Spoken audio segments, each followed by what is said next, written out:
Bonjour et bienvenue sur le Syndrome Ciné. Aujourd'hui nous sommes ici pour vous parler de Mickey 17, le dernier film de Bong Joon-ho, qui revient après 6 ans d'absence, après sa Palme d'Or, son Oscar et son César. C'était le roi du monde et puis maintenant voilà, il a les moyens pour faire un film à gros budget, donc on va vous parler. On n'a pas de recos On n'a pas de recos. On a rien qui a passé la barre des recos, ouais. Désolé. On va pouvoir y aller, c'est parti. Are you afraid to die? This time I wasn't scared.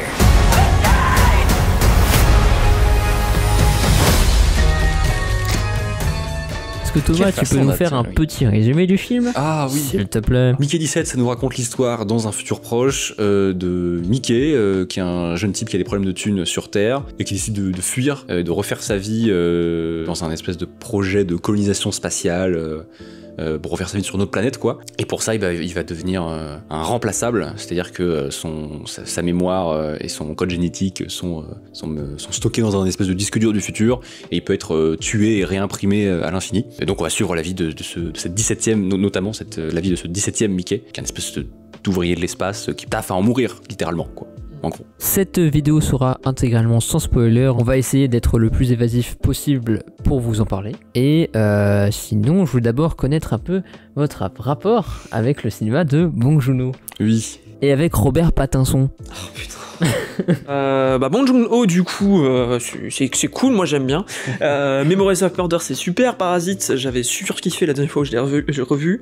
Et sinon, globalement, je trouve que c'est bien. Je suis pas forcément toujours dedans. Il y a notamment Okja et SCT, Snowpiercer, où je trouve que c'est bien, mais je suis pas forcément le plus grand fan pour X raisons. J'ai pas vu encore. Okay. Voilà. Et il y a des fois où je me dis, c'est bien, mais il manque un petit truc pour que, c'est juste que ça fait pas clic. Voilà, ça arrive des fois. Il y a pas le triment des solettes. C'est comme ça, voilà, tout à fait. Mais sinon, Robert Pattinson, Osef total, hein, c'est juste tous les films, je le déteste pas, c'est juste tous les films que j'ai vu avec lui, généralement, soit je trouve que c'est atroce comme Twilight ou les autres daubes qu'il a pu faire, sinon je trouve que c'est atroce comme Tenet qu'il a pu faire, sinon je trouve que c'est chiant comme The Batman. Oui. Donc voilà. Non, après il a plein de projets indés aussi, où il avait pas tourné avec Claire Denis, je crois, oui. Un truc comme ça, voilà, donc il a fait aussi d'autres trucs qui me font me dire, c'est quand même plutôt un bon acteur, mais sinon je le déteste pas, c'est juste, disons qu'on n'a pas eu la relation des plus agréables dans ce que j'ai pu voir. Voilà. Je suis à peu près d'accord avec toi sur certains. Moi, Bong Joon-ho, le peu de films que j'ai vu de lui, j'ai toujours trouvé ça très très bien, mais ça m'a toujours un peu passé dessus en même temps. C'est-à-dire que Parasite, je suis un peu passé à côté, je trouve ça vachement bien, mais je suis pas à fond dedans. Snowpiercer, il m'a fallu 2 visionnages pour trouver ça vraiment bien et un peu plus apprécié. Non, et Pattinson, oui, c'est bien. J'aime Pattinson, voilà. Robert. Oui, non, Pattinson, moi j'avais bien kiffé The Batman, donc j'étais content de le voir là-dedans. High Life aussi, j'aimais bien ce qu'il faisait dans High Life. C'était un drôle de film, mais c'était assez stylé. Et oui, j'aime bien le Boog. Pour mon cas, j'avais donc Bong Joon-ho, oui, j'avais beaucoup. Mon préféré, c'est peut-être Mother, qui est un de ses moins connus finalement, mais qui mérite son attention, je trouve. Il y a Memories of Murder, évidemment le classique, qui est hyper puissant visuellement. Et puis il y a Parasite, qui, pareil, qui m'avait vachement étonné quand je l'ai vu, mais peu à peu, le film, il y a une certaine limite. Genre, c'est très bien, c'est bien réalisé, mais c'est vrai que ça va pas au-delà il n'y a pas de surprise à la relecture, tu vois ce que je veux dire. Ok, peut-être. Et sinon, dans sa période un peu science-fiction, du coup, Snowpiercer, j'avais beaucoup aimé, je l'ai vu au cinéma, pas à l'époque, mais assez récemment. Et The Host, je l'ai vu en sa présence au Grand Rex, et j'avais été un peu déçu, mais ça restait quand même vachement bien. Mais donc voilà, il fait son retour avec donc un des joueurs qu'il apprécie, la SF. Et cette fois de la grosse SF à 150 millions de patates chez Warner Bros et tout. Il a gagné tout, donc on peut lui donner bien sûr. Et donc, qu'en avez-vous pensé, les amis? Hot take, je crois que c'est mon Bong Joon-ho préféré. Alors que c'est vraiment le moins bon que j'ai vu. Non, moi, pour aller vite, c'est le premier film de Bong Joon-ho que je vois où je vois vraiment qu'il y a vraiment des défauts assez notables pour que je les remarque pendant, qu'il y ait des longueurs, qu'il y ait des choses en trop et des choses qui marquent moins bien et tout. Mais c'est vraiment le premier Bong Joon-ho qui me fait kiffer premier degré. Des premiers visionnages. Ouais, genre qui fait instant. Et même, genre Parasite, c'est vachement mieux, mais je ris plus devant Mickey 17. Oui. Ça me fait un peu plus rigoler. Je suis un peu plus stimulé par ce qu'il propose aussi en termes d'univers, en termes de. En vrai, Parasite, je suis vraiment passé à côté, hein. Mais j'étais en mode, c'est super bien, je suis pas dedans. Vous faites une super soirée, je suis pas invité, mais c'est super bien. Mickey 17, je suis invité, et c'est cool. C'est un peu bancal, mais.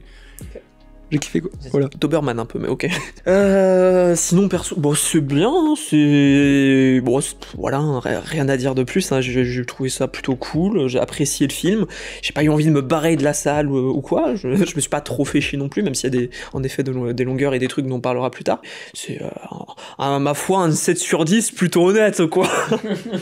Mais toi pareil, toi c'est genre c'est bien et c'est le moins bon, c'est celui que j'aime le moins, c'est plutôt stylé. Alors mais pas bah, tant que ça. ma séance a été un peu parasitée MDR par une dame qui était à côté de moi mais qui arrêtait pas de rire aux éclats presque, quand même dans certaines situations où c'était pas si drôle que ça, où juste bah il se passe rien et pourquoi tu rigoles autant, et juste ça m'a perturbé, ça m'a un peu sorti du film par moment. Un plan fixe, que c'est drôle.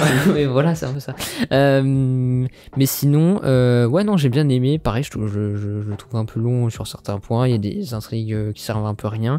Il y a des personnages qui sont un peu laissés à l'abandon et je trouve ça vraiment dommage. Et du coup, j'ai l'impression qu'il se concentre beaucoup plus sur l'aspect satirique, burlesque de son film que sur finalement les thèmes qu'il aborde, si ce n'est les riches c'est des gros connards super puissants et les pauvres c'est des ouvriers ordures, enfin ouvriers dont on va abuser, Oui, qui sont des déchets, éternellement, oui. littéralement.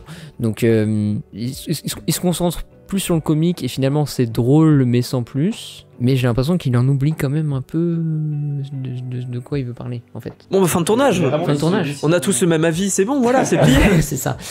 Non, mais on détaille très vite fait à notre habitude. Non, allez, bon, allez, on peut en parler, même pour ceux qui sont pas forcément fans de Robert Pattinson ici, il est très bien dans le film. Oui, il est très bien. C'est super perf, rien à dire. Le fait de, il y a des trucs très marrants, notamment où il s'engueule d'un chant à un autre, où il joue. Oui, il a un plan où il joue. Où en fait il joue deux personnages qui ont des émotions radicalement différentes. Et il s'en sort très très bien, alors que c'est un truc vraiment très très simple, mais c'est très compliqué à faire mine de rien. Après de mémoire, ils sont pas souvent dans le même plan. Il y a quand même des petits trucs où ils sont dans le même plan. C'est vrai que souvent il y a des chants contre chants où on les voit de dos, où on essaie de s'en sortir, mais on y croit. Tu sais, même justement quand t'as un chant contre chant, souvent en tant que spectateur, en tout cas personnellement, ça a tendance à me faire sortir un peu du film. C'est quand t'as deux personnages qui sont joués par la même personne qui se parlent au cinéma. Parce que tu vois vraiment. Oui, en fait, tu vois vraiment le fait que ça a été collé ou des trucs comme ça, où tu dis chant contre chant, aucun des deux n'est dans le plan, donc c'est le moyen le plus facile, c'est un peu obligatoire, mais parfois c'est des trucs qui me sortent, qui peuvent me sortir d'un film. Ça peut me sortir, ça peut me sortir. Olivier, les détails. Mais le cinéma est une affaire de détails. C'est juste dans certains films, pas celui-là. Il y a d'autres films où ça peut me sortir ça peut complètement me sortir.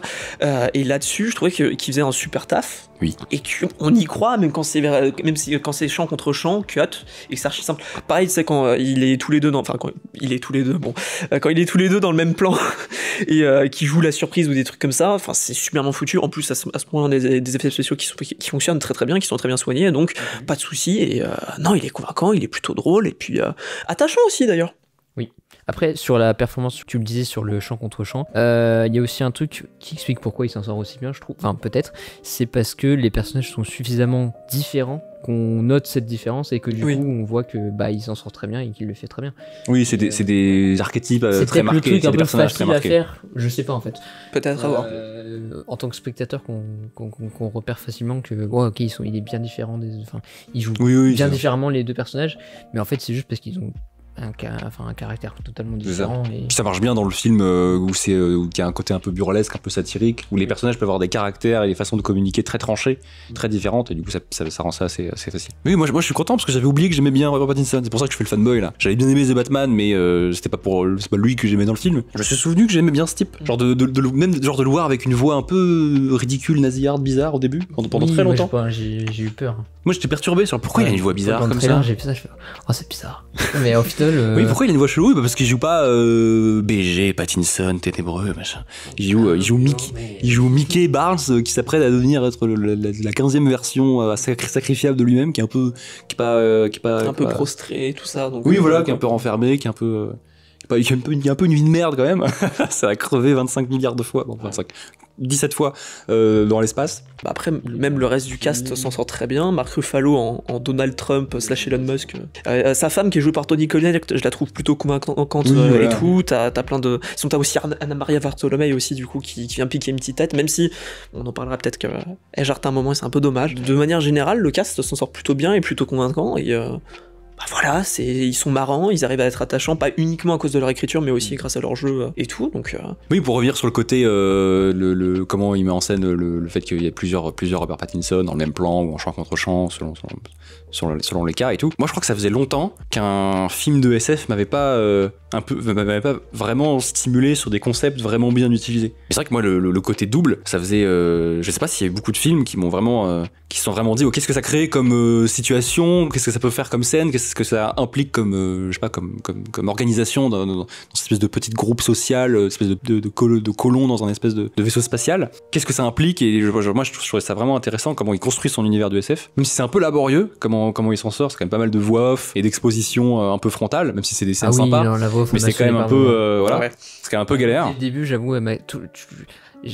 ça serait sympa d'avoir un silence pour exposer vraiment une ambiance un peu bizarre, mais en même temps, la voix fait partie aussi de l'ambiance. Ouais, il aurait gagné, c'est vrai. Oui, donc donc sur le côté double, je trouve ça vachement bien sur le concept de base, parce qu'on parle des doubles, mais le fait d'avoir Robert Pattinson remplaçable qui peut crever, être ramené à la vie à l'infini, je trouve que il y a plein de détails qui rendent le truc vraiment crédible, vraiment. Alors même que c'est une satire un peu burlesque et exagérée, tu vois. C'est toujours un film où il y a des détails un peu matrixants comme ça. C'est même sur les personnages secondaires qui ont des petits trucs, il y a des idées de scène. Bon, il y a un côté un peu genre Don't Look Up ou des films un peu des espèces de blockbusters ou semi-blockbusters populaires qui sont un peu gauchistes anti-Trump aux États-Unis. Il y en a eu quelques-uns. Il y a eu un peu cette vibe. On avait des caricatures de milliardaires ou slash le président des États-Unis. Donc il y a un peu cette vibe là. En même temps, c'est quand même fait de façon sympa. Genre moi, son idée j'aime bien comment il a imaginé cette espèce de colonie proto-fasciste chelou là.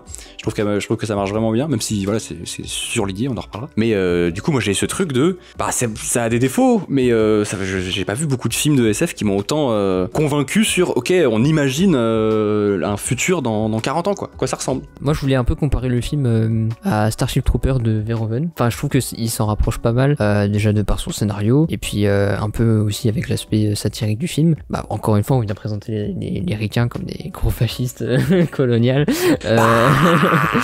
Et du coup, il a un peu vu juste le bong, mais après, bon, c'était un peu facile avec les temps qui courent. Il y a des échos hyper précis sur même des détails historiques très précis sur Donald Trump et même Elon Musk. Je trouve que c'est un bon mélange en vrai. T'as même des moments où il lève le bras et tu te doutes, est-ce que c'est pas une allusion oui. C'est ça. Mais donc si vous avez pas vu Starship Troopers, voyez-le parce que ça ressemble vachement. Mais je trouve Starship Trooper plus drôle dans sa manière de plus drôle parce qu'il est peut-être plus badant en fait, même si Mickey 17 se vend beaucoup plus comme une comédie, je le trouve moins marin que Starship Trooper parce que je me rends compte vraiment de la débilité de l'espèce humaine parce que justement les mecs se prennent ultra au sérieux et c'est pour ça que je trouve ça drôle, que là ça se prend moins au sérieux. Mais aussi attends, il y a un truc qui m'a surpris, c'est que je trouve que les personnages autour de Donald Trump sont pas aussi violents, enfin aussi justement fasciste. Et c'est là où il est peut-être pas allé jusqu'au bout, c'est que les gens qui ont accepté quand même de monter dans ce putain de vaisseau, faut être assez dingue. Là où le personnage de Mickey s'écarte un peu de ses personnages, c'est que il a fait ça un peu par dépit, il a besoin de thunes quoi. Parce que c'est peut-être que les autres aussi. Et donc il y a moins cette folie. Genre on a quelques scènes comme ça où on voit des groupies un peu, des espèces de gens qui sont un peu fascinés, il y a des espèces de fans, Mark Ruffalo dans le film. Mais c'est vrai qu'il a pas insisté sur le fait que ce soit des tarés ou que ce soit des fachos ostensiblement. C'est vrai que ça a l'air d'être des gens assez normaux qui sont en mode trop fans de Musk. Après c'est pas grave parce que ça se trouve c'est un peu réel. C'est un peu ce qui s'est passé c'est un peu aussi réel, ces derniers mois, c'est que voilà quoi. Parce que c'est vrai que Mickey 17 c'est rigolo, mais ouais, c'est inégal quand même. Oui. Parce que pour ce qui est des points négatifs, etc., il y a notamment la réal où, bon, il s'est passé quoi? Alors, on reconnaît sa patte, je suis d'accord qu'il y a encore des plans impressionnants, il y a même des panoramiques très très simples sur des escaliers en colimaçon qui sont super jolis, il y a des passages où il profite bien de ses décors, il y a des plans qui sont assez bien foutus, il y a des passages où il sait brider un peu sa réal pour garder un plan fixe parce que ce sera plus drôle filmé en plan fixe plutôt qu'en faisant 14 000 effets de mise en scène ou quoi que ce soit, mais je trouve ça quand même vachement plus pauvre que ce qu'il a pu faire auparavant. Parasite, c'est un film qui était 1000 fois mieux filmé, qui avait une photo qui était beaucoup plus intéressante aussi parce que celle de Mickey 17 parfois je la trouve quand même un peu terne et tout, non pas qu'elle soit inintéressante, mais encore une fois c'est l'univers de Bong Joon-ho. Ça va aussi avec l'univers aussi du vaisseau qui est un peu moche, mais même tu sais dans les passages un peu plus fous du film ou alors quand tu vas chez la haute pour dire ça ainsi, où c'est un peu plus coloré, où il y a des tapis assez fortunés et tout, c'est pas poussé à fond je trouve. Snowpiercer pour le coup faisait un taf qui était beaucoup plus intéressant et beaucoup plus fou. Bon après aussi parce que t'avais des univers entiers dans les wagons donc ça aide. Red. C'est encore un autre rapport à la SF aussi, encore c'est un vrai. autre truc. Mais je Là, vois. c'est vrai que c'est des endroits beaucoup plus fermés. Donc C'est beaucoup plus fermé, c'est peut-être un peu se restreint sur ça, c'est vrai. Ouais, c'est un peu tout le temps la même chose et c'est un peu dommage. On a un peu moins de plans parfois qui profitent vraiment et qui sont assez larges. Il y a aussi un peu moins de plans en mouvement. On compose parfois un petit chouïa moins aussi. Ça m'a déçu parce que le film gagnerait un peu plus à être mieux bossé. Oui. Mais bon. Alors surtout que Parasite n'était pas éclairé, cadré par Darius Khondji, parce que c'est c'est le chef-op de Seven qui a fait Mickey. Alors c'est correct, hein, mais c'est vrai que je suis assez perplexe. Après sur le côté, ça se renouvelle pas beaucoup. Moi je trouve que je trouve pas que ce soit un défaut, c'est-à-dire que c'est un vaisseau, c'est une espèce de premier vaisseau d'exploration spatiale. Enfin, c'est le côté prolo aussi, genre ils dorment dans des cages, ils vivent dans des environnements mais c'est vrai que les quartiers des bourgeois du vaisseau sont effectivement pas transcendants ni en termes d'éclairage ni en termes de décor. Je suis d'accord. Donc voilà, mais du coup on t'en parlait aussi, tu sais, quand c'est capté pour filmer la vidéo, ça se perd aussi dans les intrigues pour le coup ce film. Oui, c'est vrai que bon, le scénar part dans des directions un peu étranges par moments. Tu suis le film et puis d'un coup il y a ça qui pop, je sais pas pourquoi, sans que ce soit vraiment un retournement de l'histoire, enfin un peu comme il avait fait dans Parasite. Oui, c'est ça, t'as une intrigue qui pop et puis elle va servir à pas grand chose. J'ai même cru qu'il allait avoir un twist à la fin. Un twist de quoi? Oui, moi aussi. Mais avec la séquence un peu de rêve. Je vois. Mais oui, le film est très bizarrement écrit parfois. Il y a des personnages qui disparaissent un peu, caméos, quoi, en fait. qui sont un peu caméos, qui ont des scènes sympas mais qui disparaissent. Le mec de Walking Dead. Mais je crois qu'il s'appelle Timo dans le film. Oui, c'est pas Timo. Ouais, ce personnage-là, c'est un caméo alors qu'il aurait pu être vachement intéressant, tu vois. Il représente un peu la mauvaise influence ou alors juste il aurait pu être hyper fan de Donald Trump et puis se rendre compte, ou alors juste entraîner Mickey dans même avoir une véritable fait. Évolution, vu qu'au final il évolue pas tant que ça dans le film, et même sa conclusion le conforte en fait dans ce qu'il est à la base, quoi. C'est là où moi je suis d'accord sur le côté, c'est bizarrement écrit, il y a des trucs qui auraient pu être enlevés, il y a des trucs qui manquent visiblement où c'est pas clair, mais je trouve que ça quand même permet d'avoir des idées sympas. Moi ce perso, effectivement son arc est un peu chelou, mais dans le film je trouve que ça raconte des trucs sympas sur comment son statut de remplaçable à Mickey, ça fait de lui un sous-prolétaire au sein des prolos. Et du coup t'as des jeux d'exploitation interne avec d'autres gens qui sont des camionneurs, des agents de sécu. Parce que de toute manière il passe son temps à se faire exploiter par quasiment. Oui voilà, il est exploité par tout le monde. Et le film est intéressant sur ça. Après le film le montre déjà auparavant et le remontrer par exemple à la fin ou des petits trucs comme ça, bon, pas forcément. Oui, voilà, après tu me diras, vu que les personnages gravitent un peu tous autour du même noyau, ça peut être intéressant de ramener certains, même si après il en perd aussi certains dans le dernier tiers, notamment Anna Maria Bartolomei qui est un personnage intéressant. On a l'impression parfois qu'il manque des petites fins d'arc ou des petits trucs comme ça dans le film. Peut-être qu'il s'est fait charcuter la gueule, on sait pas. Moi j'ai l'impression qu'il a limite eu trop de trucs dedans. Peut-être des scènes en trop. Je suis en mode peut-être trop de trucs. Parce que la dernière demi-heure est un peu longuette. Il y a une scène sur deux où je suis en mode oui bon. Alors que ça dure que 2h17. Surtout tu vois où ça va et tu vois un peu comment ça va se terminer, mais ça reste bien foutu. C'est ça. Honnêtement, mais en plus des fois c'est un peu surligné ou alors c'est un peu trop lissé. Des fois soit c'est des questions de lisser un film à 150 millions, il faut qu'il soit quand même un peu rentable, soit il avait pas envie d'y aller, tu vois. Sur l'espèce extraterrestre, moi j'adore le design, j'aime bien comment il les raconte et tout, mais je le trouve encore un peu trop gentillet. Il y a des trucs dans la narration où il se fait pas assez confiance, il faut être vraiment sûr qu'on se souvient d'une scène rigolote d'il y a une heure, du coup il te fait un petit flashback, mais même si c'est un peu plus lissé que d'habitude, ça arrive à être assez précis sur plein de trucs. Comme souvent avec Bong Joon-ho, ça passe assez vite et ça se fait assez de façon hyper fluide et tout. Là cette fois c'est encore un peu plus lisse, mais je trouve que c'est quand même pas mal précis et puis drôle, quoi. Genre c'est vraiment, même si bon, ça reste un film un peu long et inégal avec des scènes en trop et des scènes bien et des scènes en trop et des scènes bien et des scènes en trop. Eh bien voilà, c'était notre avis sur Bong. Sur Bong. Qu'avez-vous pensé de Bong? Dites-le nous en commentaire. Voilà ce qu'on pouvait dire sur Mickey 17 de Bong Joon-ho. Prochain rendez-vous, les amis, on ne sait pas encore, mais on hésite entre plusieurs films, dont Partenope de Paolo Sorrentino. Le prochain film de Barry Levinson aussi, avec De Niro. Ça parle de mafia. Donc il y a soit ça ou Blanche-Neige. Ou le Blanche-Neige. Donc pour aller voir petit sondage là. Donc petit sondage. Voilà, ne faites pas une astérix, je vous en supplie. C'est ça, on ressort. Choisissez bien.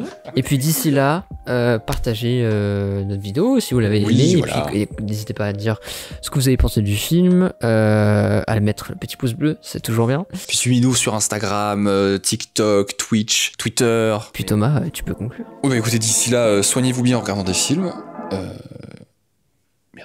Ciao, juste ciao. Au revoir. Allez, c'est bon. C'était au revoir, hein, merde, j'ai oublié le plus simple.